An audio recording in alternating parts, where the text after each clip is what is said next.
So Brand asked a really good question. He kind of alluded to this a minute ago, but he said, "What does the dialogue between a catcher and an umpire sound like? Does it ever get contentious? Any stories you can share?" Okay, so me being an older guy, I took a different approach to the umpires. So I knew a lot of them already from playing for 4 years. So they were kind of helping me out whenever I got back there, and they were almost giving me some things, giving me some tips and pointers on what played well with them and how I could change my setup to be able to get better calls. So it was great from that standpoint. Another thing that I did was I had a little booklet.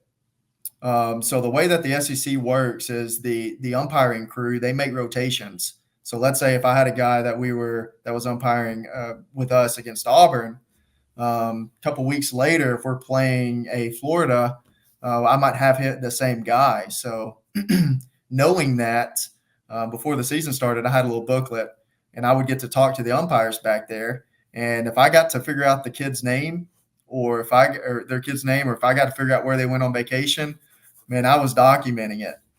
So the next time they came around, I was asking, how's Amy doing? I really appreciated everything that, all the tips you gave me, this, and this, almost trying to force a relationship in a matter of small time. And I'm telling you, I feel like it gave me an advantage. Heck yeah, it did. Yeah, especially getting pitches for my pitchers.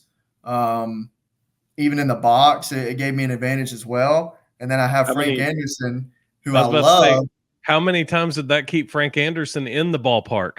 It almost helped whenever Frank would be able to hammer the umpire, and I would look at the umpire and be like, "Hey, man, I'll handle him in the dugout." I was getting in the dugout, and I was telling Frank, like, that was a terrible call. We should just keep hammering it. It was like that good cop, bad cop going on. But we were building rapport with the umpire, so it was a perfect storm. Dude, that is genius. That is amazing. Yeah, I'm telling you, I put everything I could into that last year, so it was awesome. How many other catchers do you think really took the time to make notes like that, and when they saw them again, study those notes to be able to mention their family members' names?